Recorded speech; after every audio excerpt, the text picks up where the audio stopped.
Greetings once again. It's a pleasure to be back and it's a pleasure to be having this conversation with you.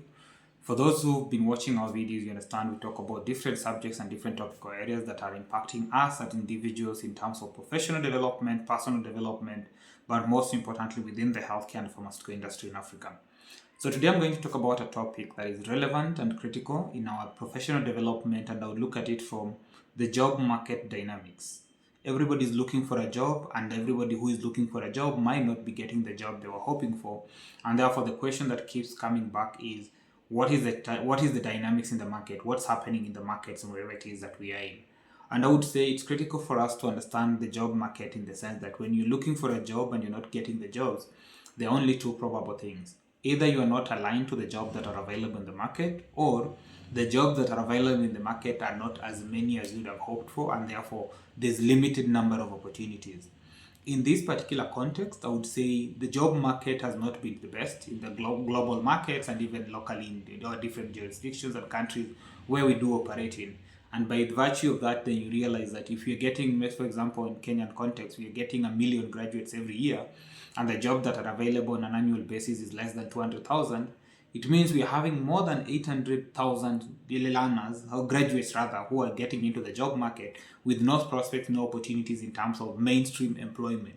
These people have to find ways to fend for themselves, have to find ways to make a living, and therefore the question is, how does that happen? The reason as why I'm having this conversation is last week, but one, I had an invitation to participate in one of our NDA dinners for my alma mater, that is JCOT School of Pharmacy. And in that conversation, these guys we have 45 brilliant young people who are ready to get into the industry as pharmacists, to get to practice and to get to deliver healthcare products to the people who need them in the best way they can. And which is fantastic and which is amazing. And after a grueling 5-6 years of training, it isn't an easy feat. But at that particular moment, the question is, how do they make the best of the next phase of their journey after the internships, getting into the job market? I had shared my insights with them, had some conversations. Some of them will be distilled in the insight that I'm sharing today. But then subsequently, I took a moment to reflect, and I was reflecting from what I was doing before then, the kind of work we've been doing with African Pharmaceutical Network. And the best way to engage Israel is also just to have conversation with HR professionals who are working in the industry to understand, okay, what are the dynamics, what are the challenges, and how do we make the best of it. So last week on Friday, I had a conversation with a good friend of mine and a colleague within the industry, but more on the HR side. And in that conversation, they were recruiting, and we just worked on an example of something that was on their deck. There was a role they opened. This role was open for less than 2 weeks. And in less than 2 weeks, they had received 3,000 applications. And they're only looking for one project management officer at the company. Which means 3,000 applications must be filtered, must be screened to narrow it down to have a long list. Then from the long list, we get a short list. The short list goes to the interview. From the interview, they have to make a decision. Who is it among the 3,000 people that we will employ? Competition is stiff as much as it is. Initially, I remember when we were recruiting as African Pharmaceutical Network and we sent out an application, we got 398 applications for one internship position. We were scared, but we didn't know it was going to be this bad.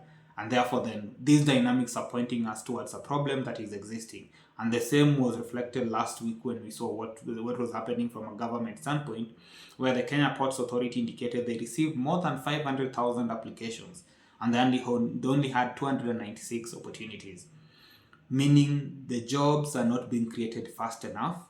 And this is an indicator of the macroeconomic landscape, because jobs normally created either by the government employing. The government has not been employing, and actually there's a freeze on government employment at the country level, that is in Kenya.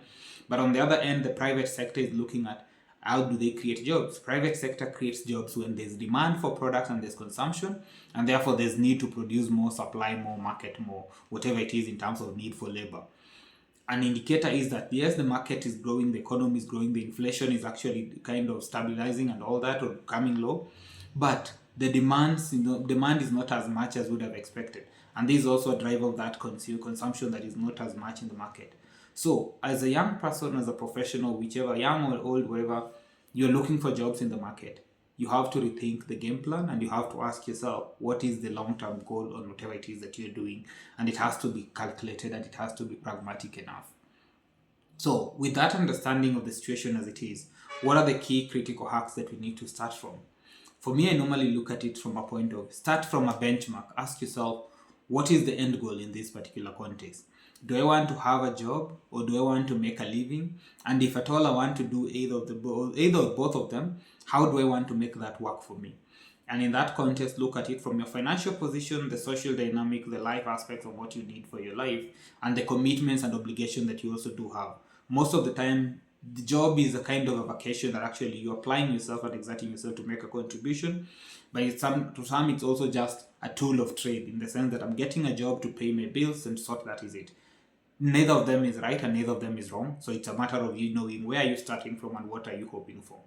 For you to make a living, the question you should be asking yourself from a financial standpoint, how much is my financial budget to be able to have an, I would say, averagely decent or stable livelihood? And therefore, then you've already started by getting clarity on what you're looking for and what you're hoping for. In the immediate moment, the jobs are not going to come, or they're not going to be as many as you'd have hoped for. But it means you have to do something different in whatever it is that you're doing. And doing it different is, one, if you're going to compete with 3,000 people for a single role, you have to have your CV done right. You have to have your cover letter speaking to the job and demonstrating your suitability for the opportunity and the position that is being advertised. Generic CVs are not going to hack it. And with AI coming in, people are going to screen your CVs with AI technologies, which means chances of you even getting to somebody's desk who might put in a good word and do the critical analysis might be limited. So you have to do a better job in your CVs and your cover letters it is that you're doing. And number two, there's no guarantee you're going to get the job that you're hoping for in the moment that you want it, which means you must leave before then. The question is, what are you going to do? And I would say most of my conversations with young professionals, young people in different walks of life, people have goals, people have ideas of what they would want to do, how they would want to do it, and everything. But the challenge is nobody takes a step in actually implementing those dreams and those aspirations. So my question is, why are you not implementing what you thought of? You have an idea, you have a solution, you see a gap in the market. Please, please, please, it might need not to be the best that you'll do it when you want to have all the resources, but start doing something, offer a service, offer a solution, offer a technical solution, whatever it is. Get something happening for you. Even if it means volunteering yourself to offer some services to a company that is giving volunteering opportunities, it is going to be a good opportunity in the sense that you're gaining a skill, you're gaining the experience, and therefore also building your networks in those circles and those forums where people are. One of the key challenges that I see is that people are not willing to take those chances, and you sit back in the house waiting and hoping that you'll get the job. The problem is 2 years down the line, the people who are coming in the market are more current in terms of the development. For the 2-3 years that you're sitting back hoping for the job, you are not learning, you're not pushing yourself, you're not staying updated on what's happening in the market. Ultimately, the question the potential employer 3-4 years down the line will be asking is, what were you doing? And when they ask what were you doing, that is if you're lucky to get to the interview. So you'll have lost an opportunity. So I would say, know what you're looking for, start doing something, clean up your CV, write your cover letters for the role that you're looking for, and be intentional about what you're pursuing. But then on the other end, get something going. It's a volunteership, it's a fellowship opportunity, it is an entrepreneurial venture that you're doing. You never know, it might be the big thing that you'd have hoped for, but you never knew. Just get started and get doing what you need to do in whatever it is that you want to do. That is important for you. And I would say that is where the dynamics of the market are. And another thing that I would say, just an additional piece, we're human beings, which means we are social beings. The key determinant and the driver of human progress and human success is the relationships that we have with each other, the communities that we build around ourselves. How are you as a young professional? How are you as a professional making the best of those communities? And how many communities are you exposing yourself to? I think it is important, and in this digital era, we have LinkedIn, we have different social media channels, for example. Reach out to people, have 30-minute coffee conversation, 15-minute coffee conversation. You never know what you learn from that person, but that single lesson that you might learn from them will be the determinant on whether you're taking a positive trajectory in your personal development journey or you're getting a dip in whatever it is that you're doing. So make a choice and pursue it. The job market is not as good, but we have to live. And if we have to live and we have to make the best of it, it is a matter of asking ourselves, what are we doing with what we've got? And how are we doing it in a sustainable, structured way that opens possibilities in the frontier that we're aspiring for? With that said, I wish you all the best, and I hope you make the best of your career decisions and your professional development journey. If you enjoy the conversation, subscribe to the channel, share it with somebody who might find value in it. And if you need any further conversations, do reach out to me. I'll be more than glad to guide and support where I can. Thank you and have a good one.